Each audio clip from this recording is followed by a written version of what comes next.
की शादी निर्मला नाम की लड़की से हुई थी। निर्मला गांव की लड़की थी। रोहन के पिता और निर्मला के पिता दोनों बचपन के दोस्त थे। उन्होंने बचपन में ही एक दूसरे से वादा कर लिया था कि दोनों बच्चों के बड़े होते ही उनकी शादी करवा देंगे। इसलिए वादे के अनुसार रोहन के पिता निर्मला को अपनी बहू बनाकर घर ले आते हैं। निर्मला अपने साथ अपनी गाय भी लेकर आ जाती है और उसे घर के आंगन में बांध देती है। अरे ये क्या माँ, भाभी तो गाय भी लेकर आई है हमारे घर में। अभी घर में गाय बंधी देखकर आस पड़ोस के लोग तो हमारा मजाक उड़ाएंगे ना। हाँ बेटा, तू ठीक कहती है, लेकिन क्या करूँ मैं, तू तो जानती है तेरे पिता किसी की नहीं सुनते हैं। अरे ये क्या निर्मला, तुम अपने साथ गाय क्यों लेकर आई हो? आपके शहर में पैकेट वाला मिलावटी दूध मिलता है ना, लेकिन मुझे तो रोज ताजा दूध पीने की आदत है। गाय लाकर मैंने ना बहुत अच्छा किया है। अब हम सब रोज ना गाय का ताजा ताजा दूध पियेंगे। अरे ये सब तो ठीक है, लेकिन तुम ध्यान रखना कि तुम्हारी गाय की वजह से आस पड़ोस के लोगों को कोई तकलीफ ना हो। हाँ हाँ, मैं सब देख लूंगी, आप चिंता ना करें। कुछ दिन बीत जाते हैं। फिर एक दिन, चल बहू, आज हमें बाजार से सब्जी खरीदने जाना है। उसके बाद सुनीता निर्मला को बाजार में ले जाती है। सब्जी के महंगे दाम देखकर निर्मला के तो होश उड़ जाते हैं। ये क्या माँ जी, 1000 रुपए की सब्जी, ये तो बहुत ही ज्यादा है। अब क्या करे बहू, शहर का तो यही हाल है। ना ना ना, मैं इस तरह पैसों की बर्बादी बर्दाश्त नहीं कर सकती। अब से ना हम इस बाजार से सब्जी नहीं खरीदेंगे। यहाँ फिर अगले दिन निर्मला घर के आंगन की मिट्टी खोद कर वहाँ तरह तरह की सब्जियाँ लगा देती है। अरे काव्या, तेरी भाभी तो बहुत अजीब है, उसने तेरे पूरे आंगन को खेत बना कर रख दिया। मुझे समझ में नहीं आता तुम लोग इस लड़की को कहाँ से पकड़ कर लाए हो।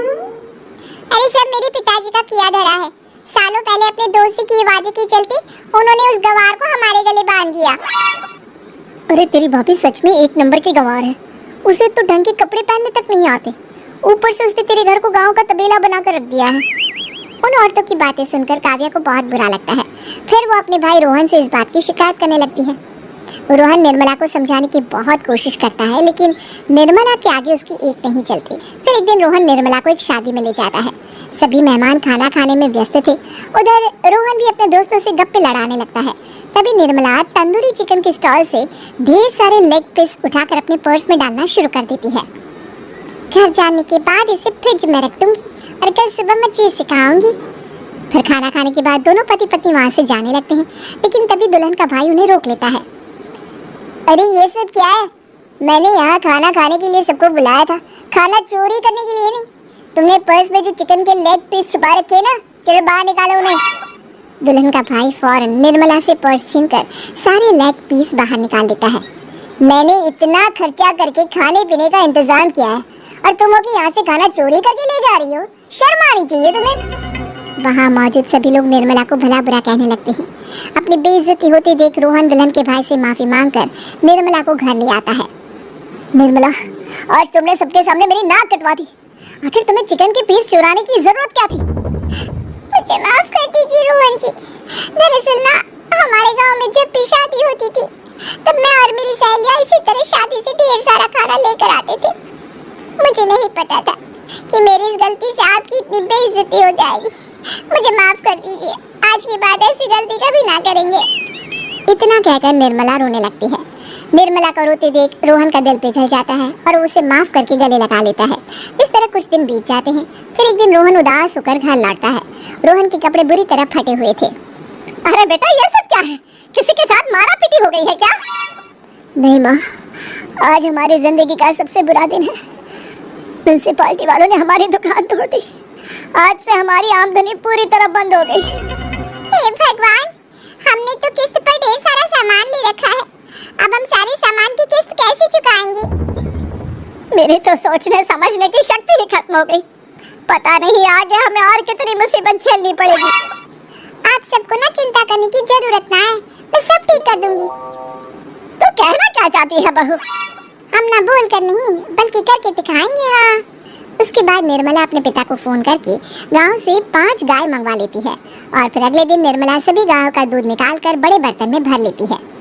तुम ये सब क्या कर रही हो निर्मला? मेरे तो कुछ समझ में नहीं आ रहा। हम ना इन गायों का दूध बेचने जा रहे हैं, उसके बाद हमारे पैसों की समस्या खत्म हो जाएगी।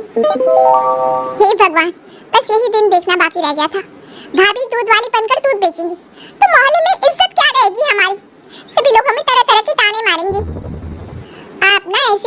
की बातें ना करो काव्या जी।